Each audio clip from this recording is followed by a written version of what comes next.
మనం ఏదో అనుకుని మనం ఏదో చేసేసి భగవంతుడు ముందుకు వచ్చి నమస్కరించి నేను చాలా నిజాయితీపరుడు స్వామి, నువ్వు నన్ను కరుణించాలంటాం. అనగానే మనకు లోపల నుంచి వచ్చేస్తుంది, నువ్వు నిజాయితీపరుడువా, నేను రాత్రి రోడ్డు మీద 100 రూపాయలు దొరికితే తీసేసుకుని జేబులో పెట్టుకోలే అని ఒకటి గుర్తొస్తుంది లోపల.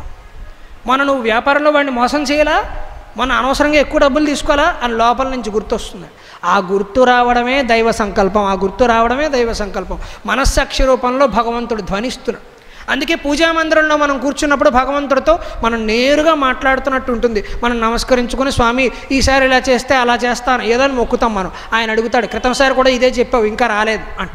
ఎవరు చెప్పారు? ఆయన చెప్పాడా? విగ్రహంలోంచి బయటకు వచ్చాడా? మనకు అంత అద్భుతమైన భక్తులువా మనం? రాలేదే. మరి ఎలా తెలిసింది? మన మనస్సాక్షి. అంటే భగవంతుడు మన మనస్సాక్షి రూపంలోనే లోపల ఉండి బయటకు తీసుకువచ్చి విషయాన్ని చెబుతున్నాడు. ఇచ్చిన మాట నిలబెట్టుకో. ఎందుకని? బ్రహ్మదేవుడి కంటే, విష్ణువు కంటే, శివుడు కంటే సత్యం గొప్పది కాబట్టి.